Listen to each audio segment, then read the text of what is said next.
Covid महामारी से लड़ने के लिए जहां एक और मोदी सरकार ने देश के सभी लोगों के लिए 18 साल से ज़्यादा की उम्र वालों के लिए कोविड वैक्सीन बिल्कुल मुफ्त में देने का प्रावधान किया है, वहीं पर आज एक और बड़ा निर्णय जीएसटी काउंसिल की बैठक में किया गया, जहां 30 सितंबर तक ये सब सुविधाएं उपलब्ध होंगी, जिनमें से दवाइयों के ऊपर अगर देखा जाए तो जो टोसिलिज़ुमाब थी या ब्लैक फंगस के लड़ने के लिए, तो उसके लिए 5% जो लगता था जीएसटी, अब उसको नील कर दिया गया है। वहीं पर बाकी दवाइयों के ऊपर जो 12% या बाकी थे रेट्स, उसको भी कम करके मात्र 5% तक कर दिया गया।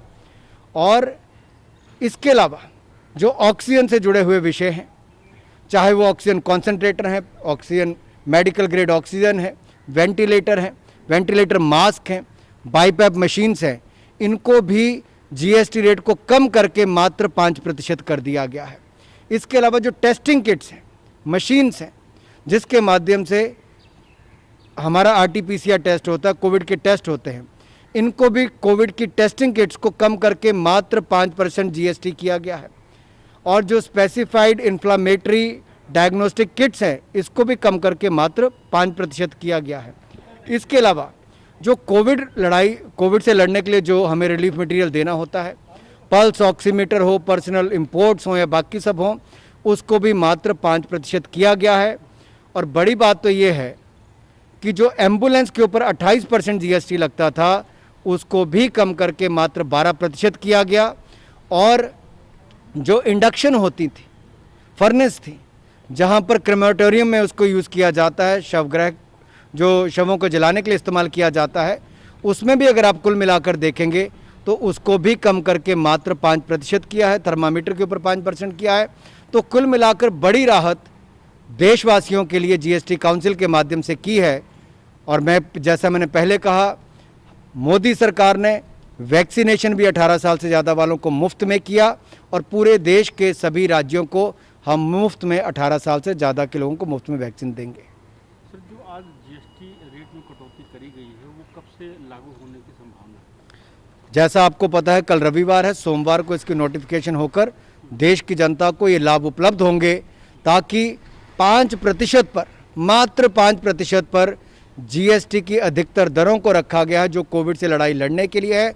एक बहुत बड़ा कदम आज ये उठाया गया है, जिससे कोविड की लड़ाई में बहुत पहल की गई है, और इससे लोगों की जेब पर भी ज़्यादा बोझ नहीं पड़ेगा, उनको बहुत राहत मिलेगी।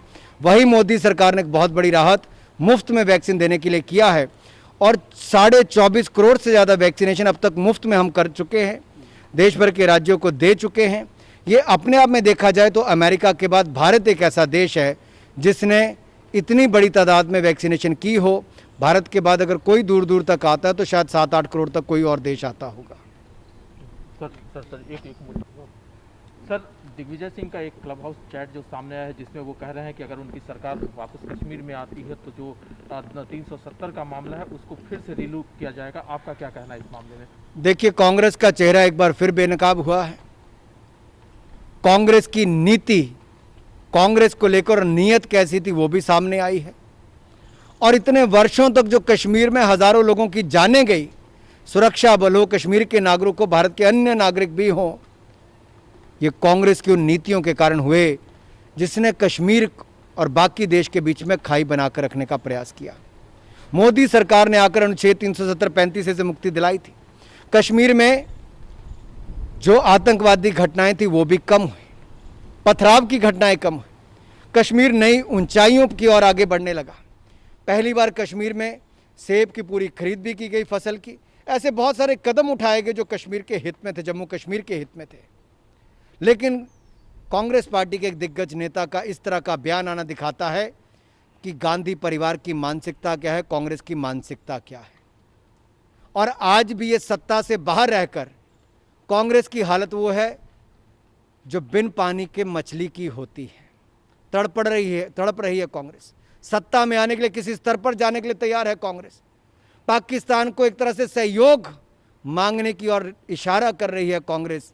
और दिग्विजय जी का ये बयान ये दिखाता है कांग्रेस तो एक बहाना है, सत्ता में आने के लिए उन लोगों का भी सहयोग लेने के लिए तैयार है जो सदा भारत के खिलाफ कोई ना कोई एजेंडा या आतंकवाद को बढ़ाने का काम करते हैं।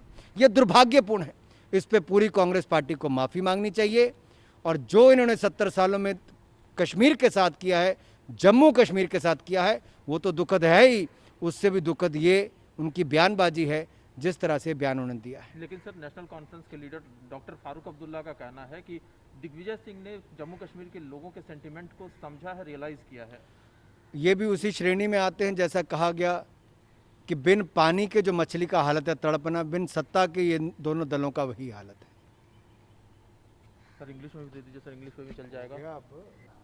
उसको भी ऐसे करो।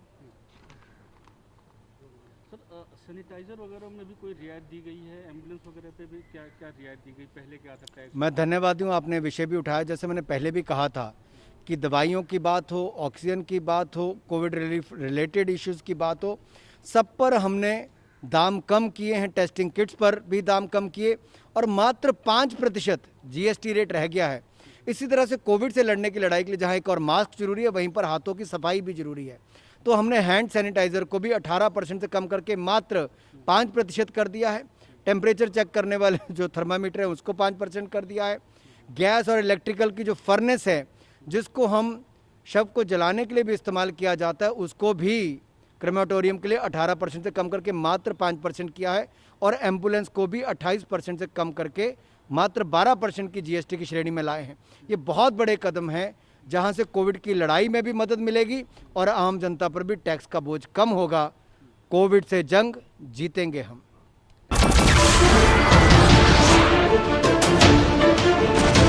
नमस्कार, मैं हूं मानक गुप्ता। अगर आपको हमारा ये वीडियो पसंद आया हो तो इसे लाइक और शेयर जरूर करें और हां, हमें सब्सक्राइब और फॉलो करना ना भूलें ताकि आप देश और दुनिया की कोई खबर मिस ना करें। तो जुड़े रहिए हमारे साथ और देखते रहिए न्यूज़ 24।